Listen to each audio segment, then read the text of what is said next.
Alors bonjour à tous et à toutes. Bienvenue pour cette conférence sur l'impact du deuil, l'impact que le deuil peut avoir sur la santé physique et la santé mentale. On va passer une quarantaine de minutes ensemble pour voir un petit peu toutes les répercussions que le deuil peut avoir sur la santé physique et la santé mentale et voir ensemble comment, ce que vous pouvez faire en tout cas pour rester en bonne santé, prévenir éventuellement les pathologies, les symptômes qui peuvent arriver et voir comment vous pouvez agir et être acteur pour votre santé dans ces situations. Donc, je me présente tout d'abord. Donc, je suis Charlène Prime, psychopraticienne et je suis spécialisée du coup dans le deuil et les ruptures de vie. Alors bien souvent on me demande: «Mais pourquoi tu as choisi cette, spécialité?» Tout simplement parce que le deuil et les ruptures de vie, c'est ce qui a jalonné mon parcours de vie depuis 20 ans. J'ai vécu plusieurs deuils, ça m'a éprouvée, j'ai beaucoup travaillé sur moi, je me suis relevée et je suis sortie de de de toutes les répercussions que le deuil peut entraîner dans nos vies. Et du coup, naturellement, lorsque je me suis formée sur l'accompagnement de personnes individuelles, naturellement, les personnes sont venues me voir pour des accompagnements sur le deuil et sur les ruptures de vie.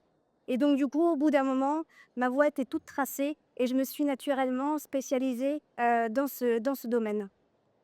Donc au-delà de la spécialisation professionnelle, c'est vraiment aussi une expérience de vie et une expertise, voilà, de ma propre expérience ou en tout cas que je peux apporter aujourd'hui.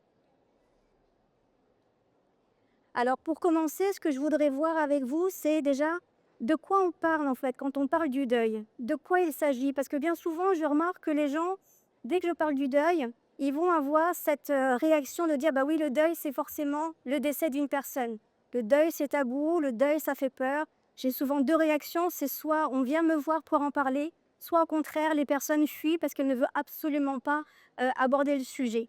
Alors le deuil, de quoi on parle quand on parle de ça? Le deuil, c'est vraiment un processus qui va se mettre en place de manière consécutive à une rupture de vie. Alors la rupture de vie, c'est quoi? C'est quand il y a quelque chose qui vient faire effraction, hein, de manière soudaine dans votre vie. C'est-à-dire que vous avez votre vie avant cet événement de vie qui vient marquer cette rupture dans votre vie, et il y a votre vie après. Et votre vie d'après ne sera plus jamais la même que celle que vous aviez auparavant. Et c'est ça vraiment pour moi qui caractérise la rupture de vie, c'est la soudaineté de l'événement de vie qui arrive, c'est la violence et c'est le choc que ça va provoquer dans votre vie et dans vos ressentis. Donc quand on parle de rupture de vie, bien évidemment, on parle du décès, puisque le décès, c'est la rupture de vie qui provoque le plus haut niveau de stress, qui puisse exister sur ce sujet-là. Mais on ne parle pas que de ça.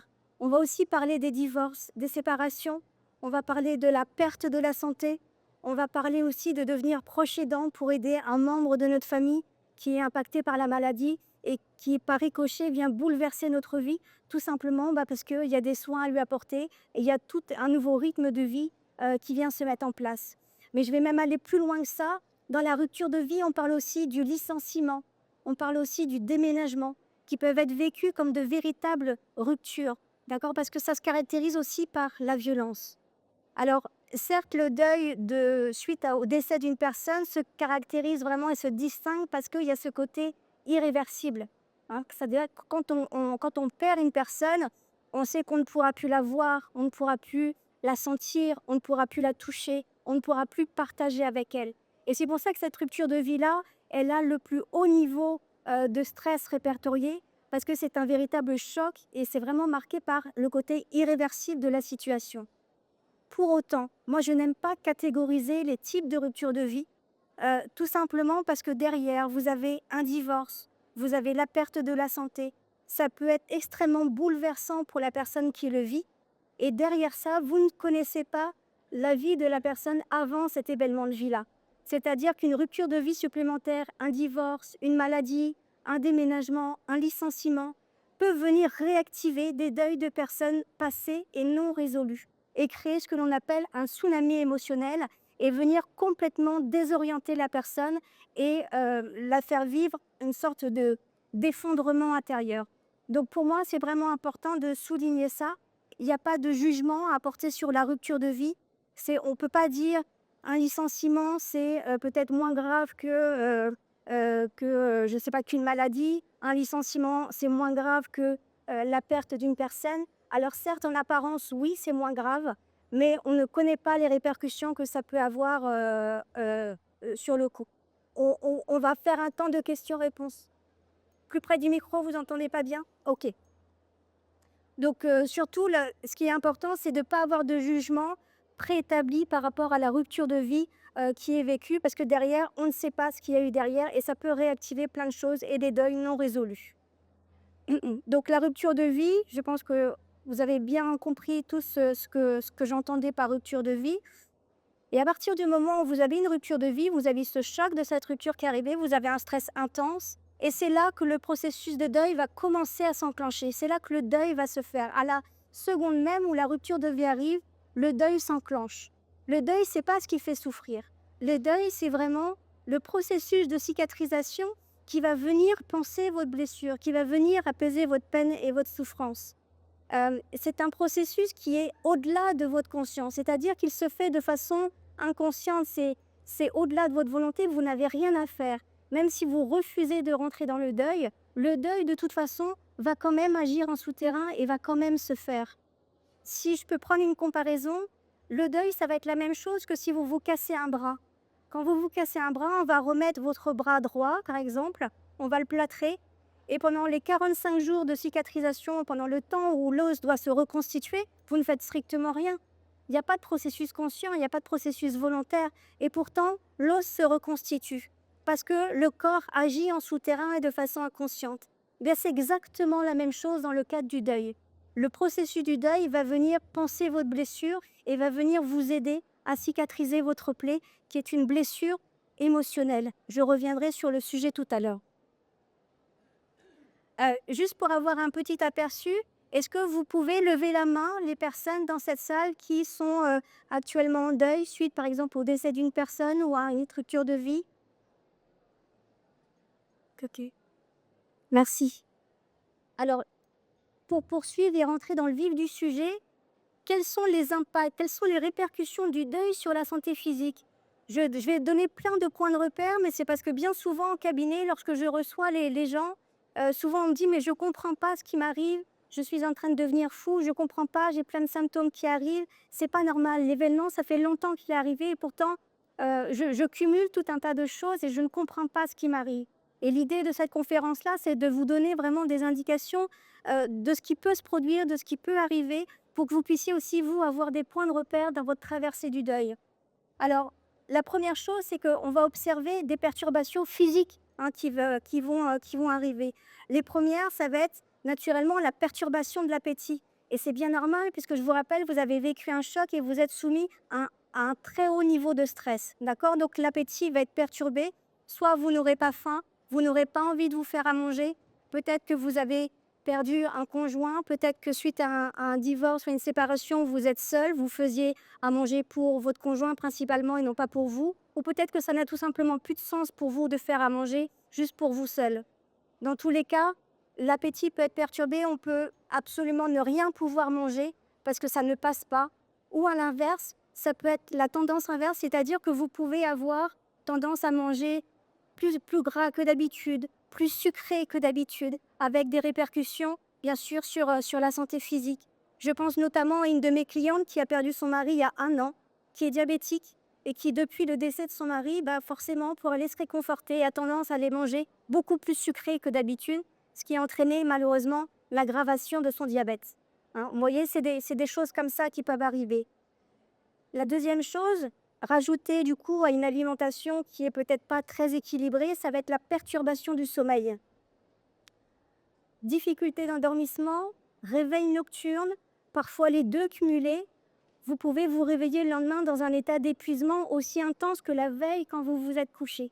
Et ça, c'est caractéristique aussi du deuil, tout simplement parce que n'oubliez pas, il faut toujours avoir à l'esprit que vous avez subi un choc avec un haut niveau de stress. Et votre corps, il a subi aussi ce choc-là. Il subit au quotidien ce stress-là. Et il a besoin de temps et il a besoin de repos pour pouvoir récupérer absolument. Et donc, forcément, il y a un ralentissement moteur qui va être là aussi. Tout est difficile. C'est dur de se lever. c'est dur de faire face aux aléas de la vie, c'est dur de prendre des décisions. Tout est difficile.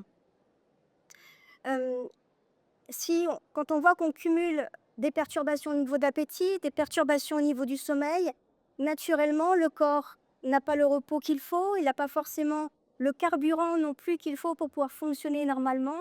Et donc, ça peut amener aussi des douleurs physiques, des douleurs diffuses qui vont venir vous parasiter encore plus et qui vont vous rendre votre quotidien peut-être parfois encore un peu plus difficile. C'est-à-dire que se lever, marcher, faire des choses, tout est difficile et ça vous demande un énorme effort pour pouvoir continuer à fonctionner normalement. Et donc, par conséquent, on observe aussi un ralentissement physique. Vous n'avez pas envie de bouger, vous n'avez pas envie de faire les choses, vous n'avez pas envie de faire d'efforts parce que ça vous demande justement trop d'efforts.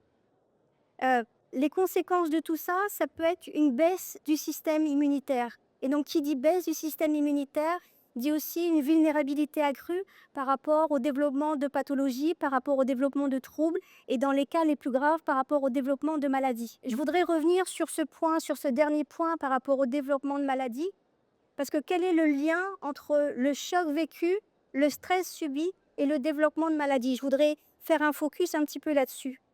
La rupture de vie, on l'a dit, elle provoque un stress vraiment intense. Et le corps peut avoir des difficultés à gérer ce stress-là. Il peut avoir des difficultés à le réguler. Pourquoi? Parce qu'en fait, c'est le système nerveux qui va être impacté. Et comme lui, il est impacté, il va venir aussi impacter le système hormonal, qui va produire énormément de cortisol, d'adrénaline et de toutes les hormones du stress vont être en quantité dans votre corps et vont se diffuser partout dans votre corps. Et donc, du coup, le corps, il va savoir gérer ce surstress-là pendant un temps donné, mais il ne va pas savoir le gérer sur du long terme. Le corps, il a 3 manières de fonctionner. Soit il fonctionne au repos, et si je prends l'exemple du cœur, le cœur va battre à 80 pulsations minute, entre 60 et 80 pulsations minute. Quand le corps, il est déjà en fonctionnement modifié, c'est-à-dire je fais un effort, là, le cœur va battre beaucoup plus vite et on va arriver sur un niveau de fonctionnement à 180 pulsations minute. Mais là, on est encore sur un fonctionnement à modifier qui est acceptable pour le corps, il sait faire. Mais dans les situations d'urgence, comme quand on vit un choc, là, le corps, il va devoir fonctionner, il va devoir se mettre lui aussi en état d'alerte et en état d'urgence. Il va être en sur-régime. Et ce sur-régime-là, il va pouvoir le tenir un certain moment, mais il ne va pas pouvoir le tenir non plus sur la durée, parce qu'il n'est pas fait pour supporter ce niveau d'intensité-là. Ce qu'il faut préciser également, c'est que par rapport à un traumatisme, ce surstress-là, il arrive parce qu'il y a un choc qui arrive et qui est conflictuel et qui est imprévu. C'est le cas quand on nous annonce le décès d'une personne. On est sur un fonctionnement normal, on est sur nos activités quotidiennes normales, etc. Et en une fraction de seconde, c'est notre monde qui s'effondre. On apprend qu'on a perdu un être cher, on apprend qu'on a une maladie, on apprend il y a le coup près du divorce qui tombe, aïe, c'est acté, ça va se faire. Et c'est en une fraction de seconde que ça se passe. Et le choc, il peut être vécu à ce moment-là de manière dramatique et surtout vécu dans la solitude. C'est-à-dire que lorsque vous perdez un être cher, par exemple, ou lorsque vous vous séparez, lorsque vous perdez la santé, dans les premiers temps, oui, vous allez avoir un soutien émotionnel de la part de vos proches qui vont être là pour vous écouter, pour vous soutenir, pour vous encourager à continuer.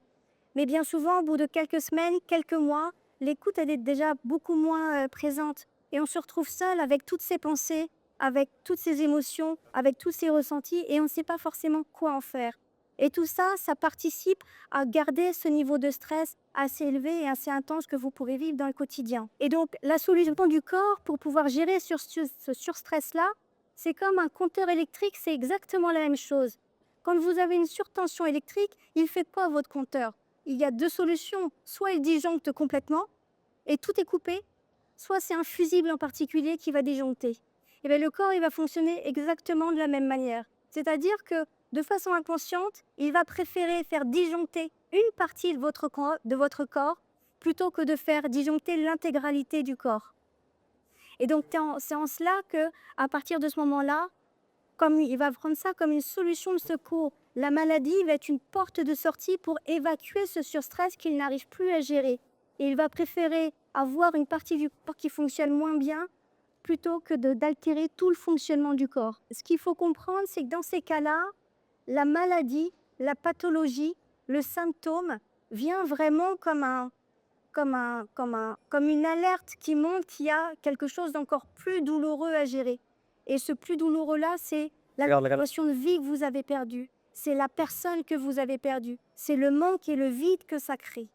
Et donc, la pathologie n'est là que comme un élément d'alerte pour pouvoir manifester de quelque chose, d'une souffrance beaucoup plus intense que la pathologie en elle-même.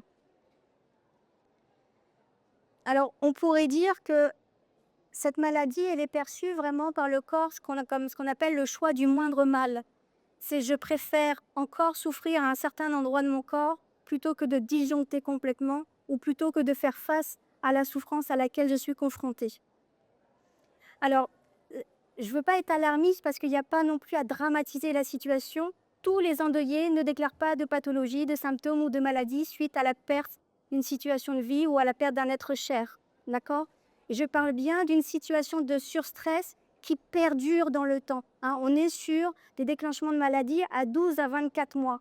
Pour vous donner un chiffre un petit peu qui peut peut-être vous orienter, au niveau, c'est l'association Empreinte, qui est une association spécialisée dans le deuil, qui a fait une étude et qui montre qu'au niveau des entreprises, c'est 11% des endeuillés au sein des entreprises qui soit aggravent une maladie, soit déclenchent une maladie. Donc on voit bien que le pourcentage quand même, par rapport au nombre d'endeuillés en France, n'est quand même pas si élevé que ça.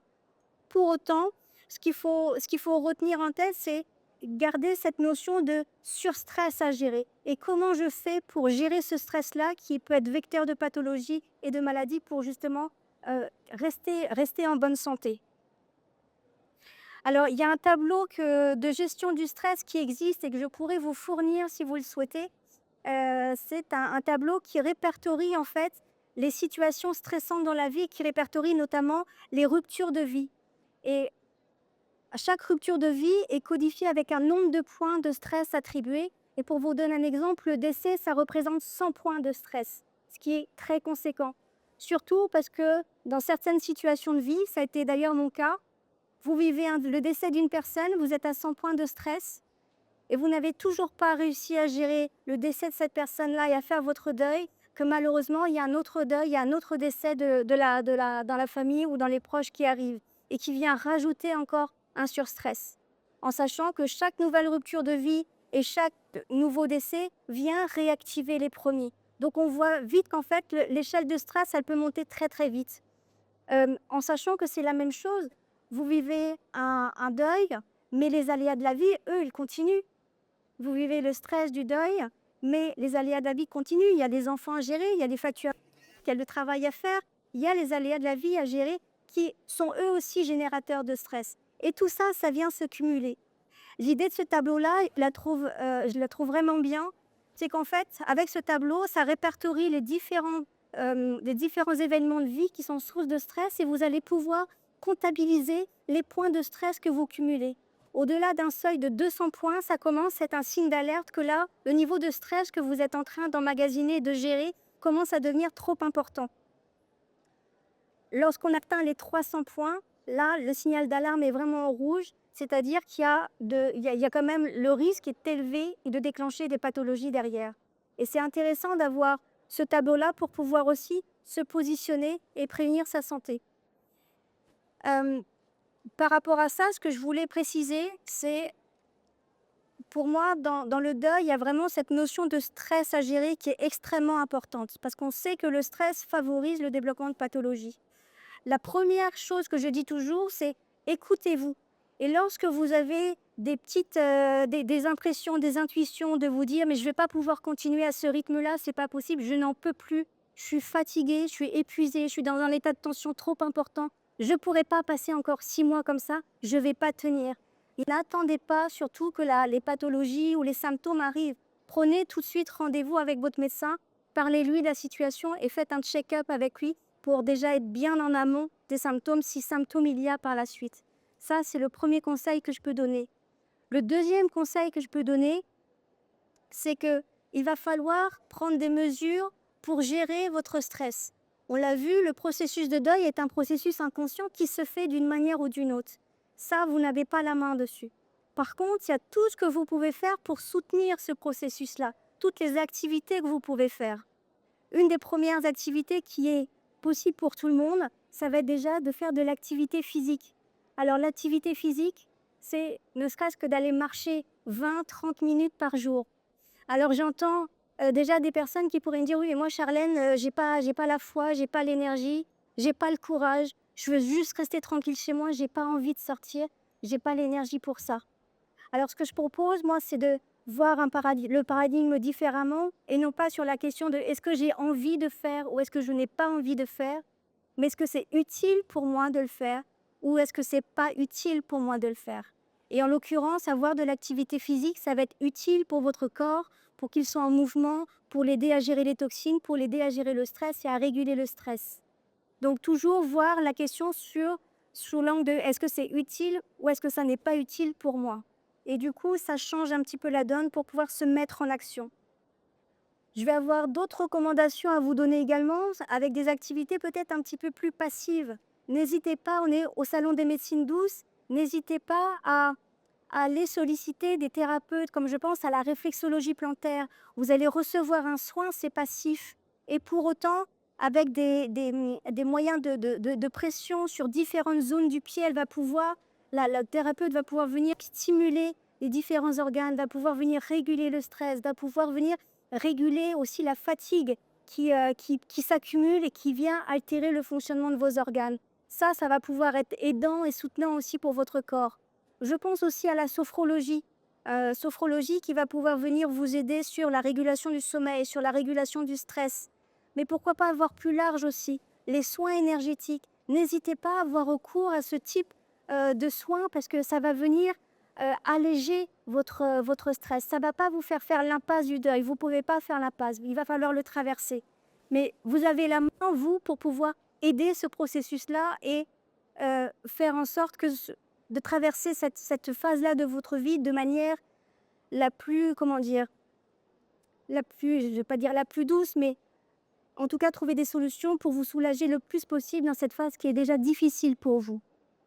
Donc là, on a vu un petit peu quelles pouvaient être les répercussions sur la santé physique. Je vous ai déjà donné quelques pistes pour pouvoir vous soulager au niveau des tensions physiques et émotionnelles. Euh, on va voir maintenant quelles sont les répercussions sur la santé mentale. Parce que le deuil, c'est une épreuve, la rupture de vie, c'est une épreuve qui va venir vous chambouler, vous perturber à tous les niveaux, émotionnellement, psychologiquement, physiquement. Et plus il y a de cumul de rupture de vie, plus ça peut être éprouvant. Alors dans le deuil, il y a quelque chose qui intervient toujours, c'est le vécu dépressif. À ne pas confondre avec la dépression, ça n'est pas la même chose. Le vécu dépressif, c'est quoi? C'est le fait d'avoir, on l'a déjà vu, des troubles du sommeil, des troubles de l'appétit. Mais on va cumuler en plus une tristesse qui va être là, qui va être permanente.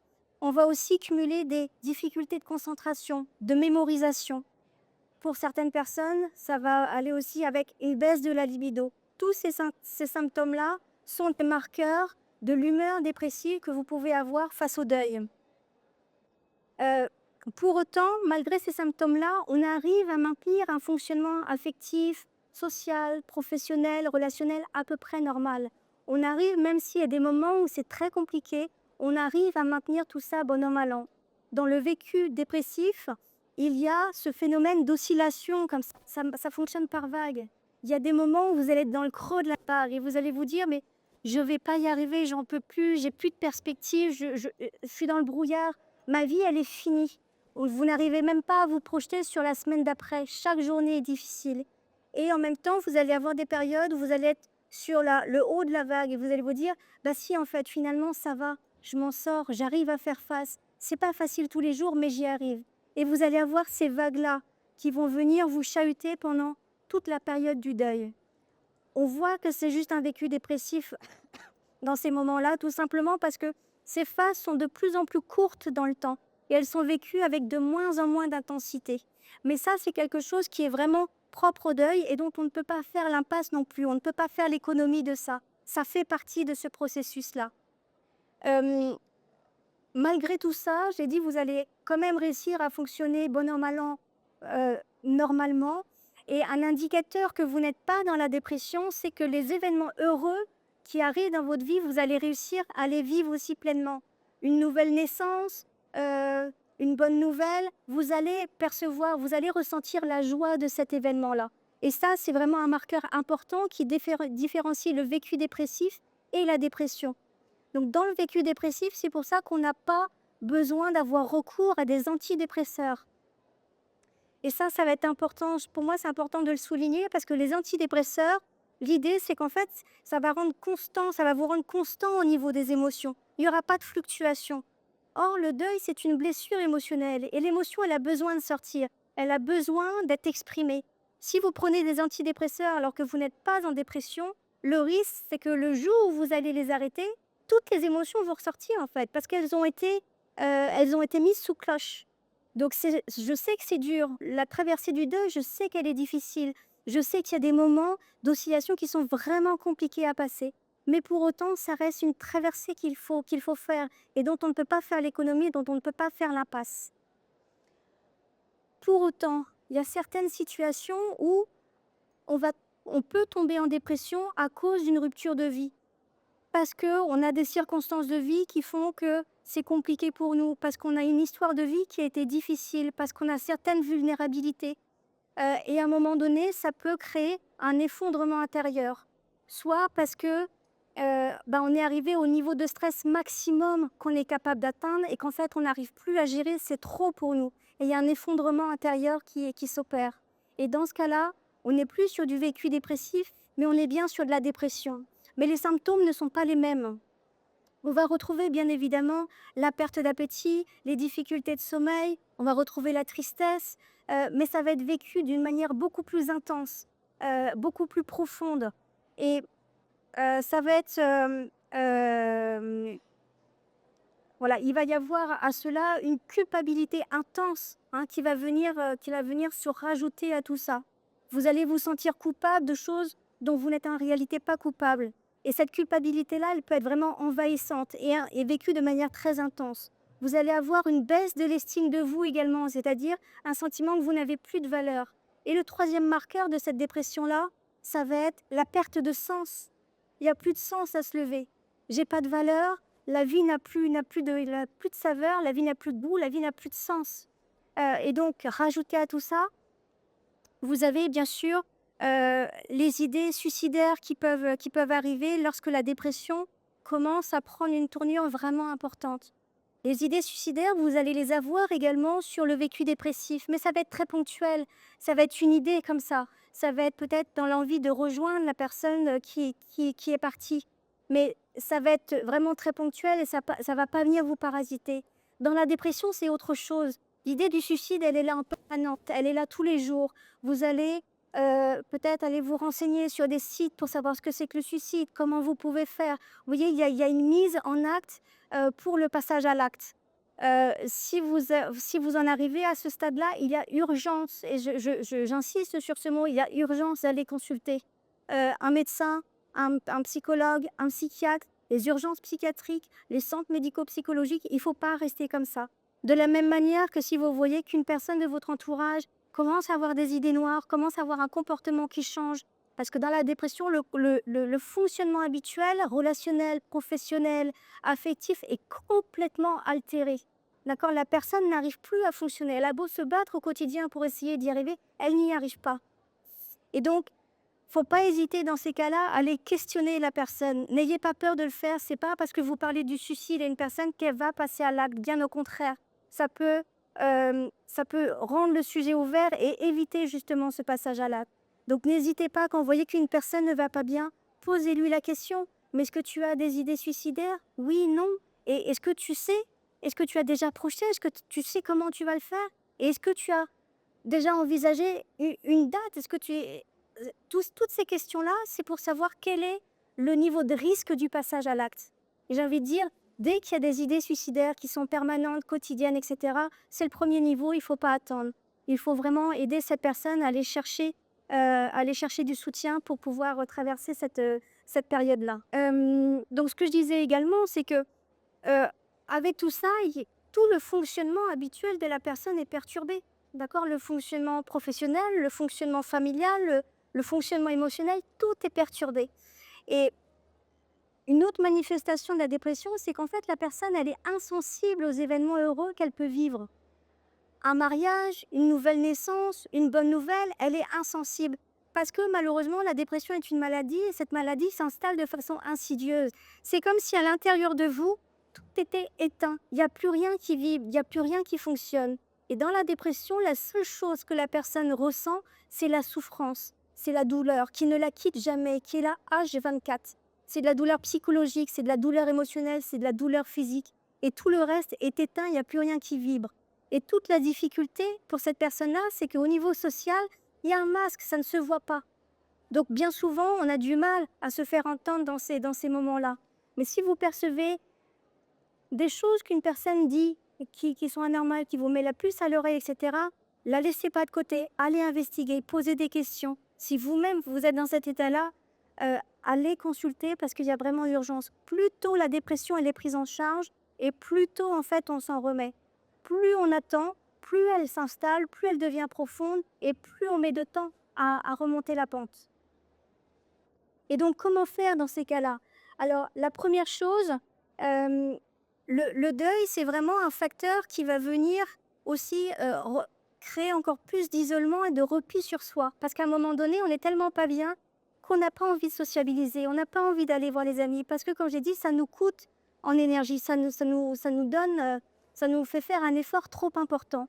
Et pourtant, les amis, la famille nous sollicitent. Viens avec nous à tel endroit, fais ceci avec nous, viens à cet endroit-là.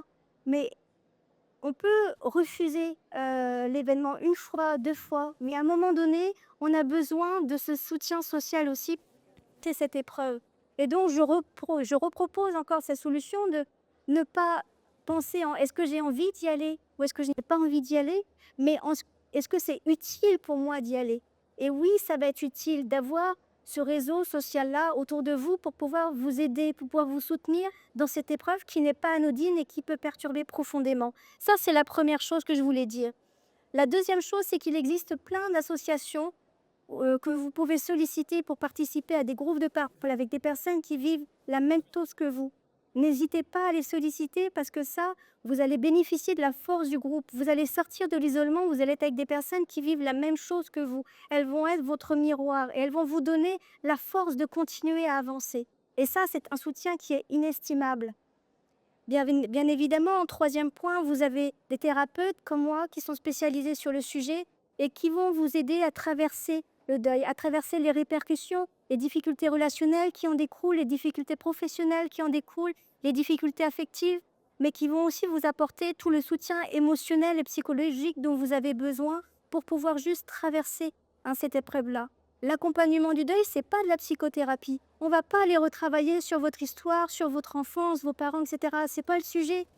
Il y a pas le sujet, c'est la perte que vous avez eue. C'est ça le sujet, et c'est de ça dont on parle en séance. Et dans le cas de la dépression, alors là, on passe à un autre niveau, même si tous les premiers points que je viens d'énumérer sont valides, bien évidemment. Mais là, c'est important d'avoir recours quand même soit à un psychologue, soit à un psychiatre pour pouvoir avoir une aide médicale à côté. Parce que là, il ne faut pas laisser la dépression s'installer. Plus on la laisse s'installer, plus c'est difficile d'en remonter. Alors, en bilan de cette conférence, ce que je peux vous dire, c'est qu'on parle bien d'une traversée du deuil, une traversée dont on ne peut pas faire l'impasse. Il faudra passer par là d'une manière ou d'une autre. Il n'y a pas de durée préétablie. Je ne peux pas vous dire votre deuil va durer tant de temps, dans tant de temps ça ira mieux. Parce que cette durée, elle est propre à chacun. Et c'est toute la difficulté lorsque je reçois les gens dans mon cabinet qui me disent « mais ça va durer combien de temps encore, Charlène ?» Et là, je n'ai pas la réponse. La seule chose que je peux faire, c'est vous aider, vous accompagner pour traverser cette épreuve-là.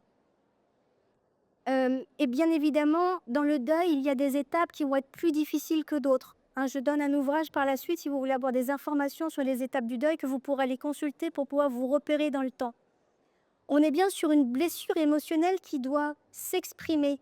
La maladie, c'est aussi le mal à dire. C'est ce qui nous fait tellement souffrir en fait qu'on est obligé de créer un symptôme ou quelque chose, une maladie, une pathologie, pour pouvoir sortir ce mal qui est plus fort que la maladie et qui nous fait souffrir dans notre quotidien.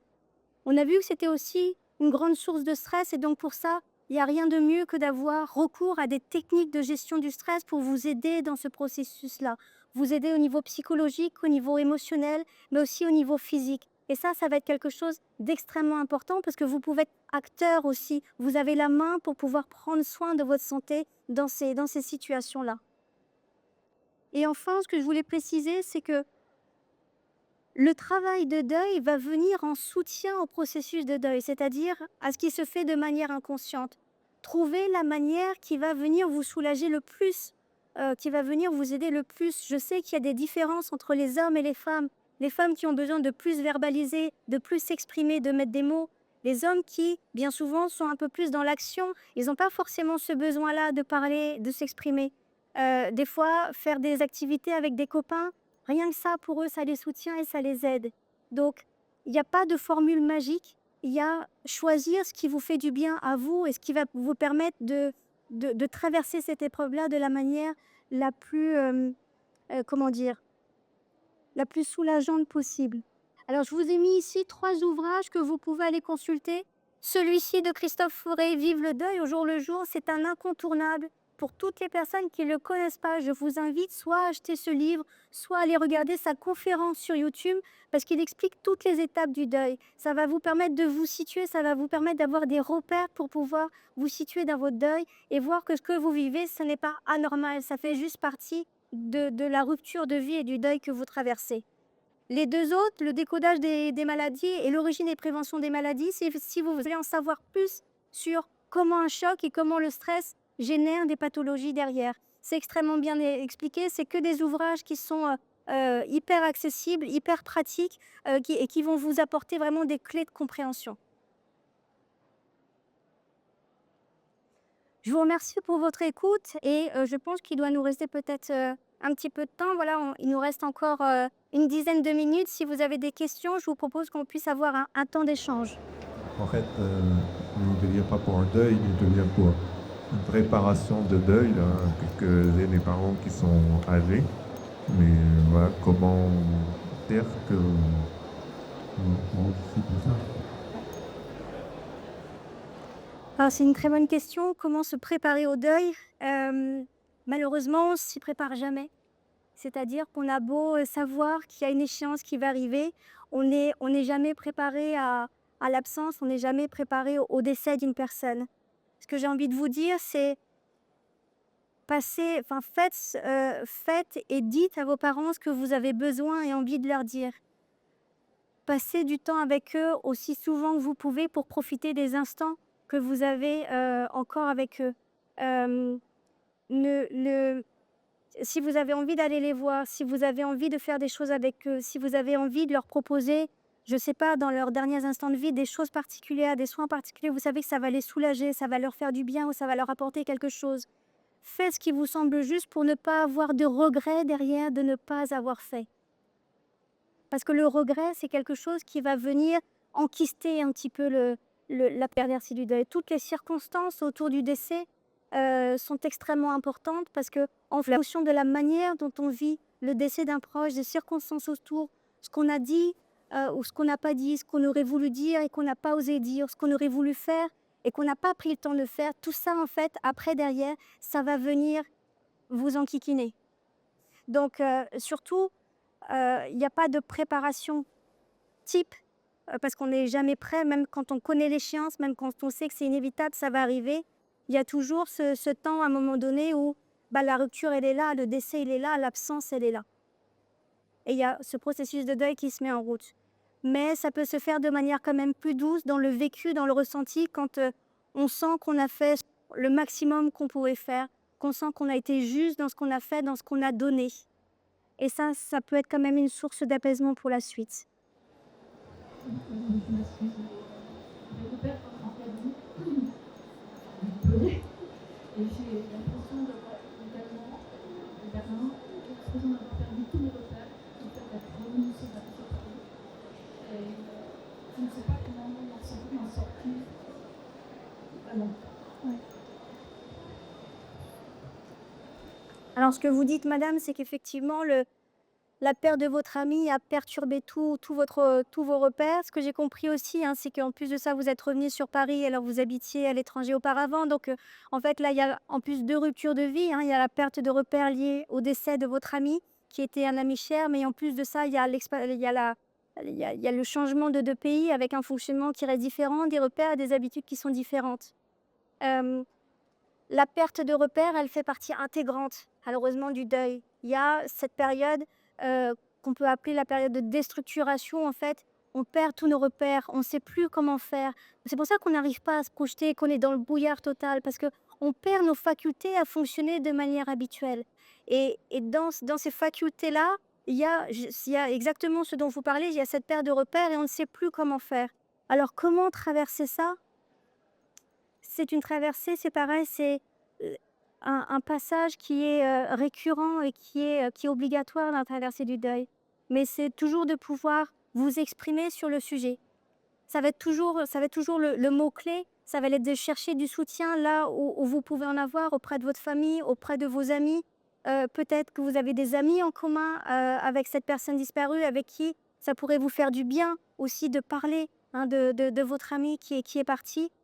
Parce que vous connaissez peut-être pas les mêmes pans de vie, de cette personne-là. Vous avez peut-être pas partagé les mêmes choses avec cette personne et ça vous permet de la connaître aussi sous un autre angle, de voir peut-être d'autres facettes de sa personnalité et parler de la personne disparue, c'est quelque chose qui fait du bien en général parce que c'est aussi ça montre qu'on ne l'oublie pas, cette personne. Parce que le deuil, c'est pas oublier la personne disparue, le deuil, c'est au contraire, c'est le gage du non-oubli. C'est impossible d'oublier une personne disparue. C'est ce qui fait souffrir dans le deuil, c'est le lien d'attachement qu'on avait avec la personne. Plus le lien d'attachement était fort, plus la souffrance est importante. Et ce lien-là, il est extérieur. Et c'est pas parce que votre ami n'est plus là aujourd'hui que ce lien a disparu. Au contraire, ce lien, il est toujours là. Et il est toujours en appel de votre ami. Et il se confronte à l'absence. Il se confronte au vide. Et c'est ça qui fait mal. C'est ce lien d'attachement, cette confrontation au vide qui fait mal. Tout le travail de deuil, c'est d'arriver à passer d'un lien extérieur à la personne vers un lien intérieur. C'est-à-dire qu'on va intérioriser tout ce qu'on a vécu avec la personne, tout ce qu'elle nous a apporté dans ses côtés positifs, mais aussi dans ses côtés négatifs. Et elle va vivre à l'intérieur de nous.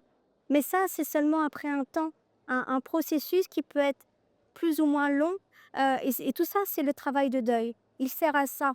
Et je voulais aussi préciser qu'il n'y a pas de fin de deuil. Ça n'existe pas, finir son deuil. Faire son deuil, c'est une illusion. On ne le fait jamais. Il y a toujours une marque, il y a toujours une trace. Il y a toujours quelque chose qui est un petit peu sensible. Et malgré les années, les deuils peuvent se réactiver. Je vais vous donner mon propre exemple. Moi, j'ai perdu mon père il y a 20 ans. Ça faisait 20 ans, du coup, le 23 décembre là, 2024, que je l'ai perdu. Et ce deuil-là s'est complètement réactivé 20 ans après. C'est-à-dire que je suis revenue 20 ans en arrière et je l'ai vécu ce mois-là, je l'ai passé exactement de la même manière qu'il y a 20 ans. Pour vous dire qu'il n'y a vraiment pas cette notion de temps dans le deuil. Hein. Il y a des choses qui peuvent se réactiver 1 an, 2 ans, 5 ans, 10 ans, 20 ans après, avec quelque chose d'extrêmement surprenant, brutal, etc. et déstabilisant surtout. Donc l'idée, c'est vraiment trouver les ressources qui vous font du bien. Vous pouvez écrire, madame, vous pouvez dessiner. Alors quand je dis dessiner, c'est pas forcément, vous n'avez pas besoin de savoir dessiner. Vous pouvez prendre une feuille et juste raturer, gribouiller, peindre ce que vous voulez, faire des cercles, des carrés. Juste lâcher ce qui vous vient en tête comme ça, de façon intuitive, de façon spontanée. On n'est pas dans la recherche du beau dans ce moment-là, on est juste dans la recherche de l'expression de l'émotion. L'avantage de cette technique-là, c'est qu'elle ne génère pas les remontées émotionnelles. Vous allez lâcher l'émotion sur le papier, mais il n'y a pas les remontées émotionnelles qui vont aller avec. Ça peut être une autre technique complémentaire pour les personnes qui sont peut-être moins à l'aise avec le fait de s'exprimer verbalement. Merci pour votre exposé. J'aurais 2 questions. La première, est-ce qu'au bout de 20 ans, vous avez réussi à trouver une certaine sérénité? Et la deuxième question, est-ce que vous êtes marqué psychopraticien? Est-ce que c'est uniquement à travers la parole ou est-ce que vous avez d'autres outils énergétiques? Merci. Alors oui, au bout de 20 ans, j'ai trouvé l'apaisement, heureusement pour moi. Le parcours a été laborieux, hein, puisque moi j'ai perdu toute ma famille paternelle en 16 ans. Donc du coup, un deuil n'était pas fait, qu'en fait j'en avais un autre qui me tombait sur la tête. Et à chaque deuil, j'avais une rupture de vie qui arrivait en plus, donc je vivais tout en doublon. Soit des ruptures familiales hautes, même si les personnes sont toujours vivantes, soit des expatriations, soit des ruptures amoureuses. Donc je vivais tout en doublon. Ce qui fait qu'à un moment donné, tout ce dont je vous parle là, en fait, je suis passée par là. L'effondrement intérieur, la dépression, les envies suicidaires, je suis passée par là. Donc j'ai fait un gros travail sur moi pour pouvoir aussi remonter. Et quand j'ai ouvert mon cabinet de psychothérapie, naturellement, j'attirais à moi des personnes qui vivent des deuils, mais parce que ça résonne avec mon histoire de vie.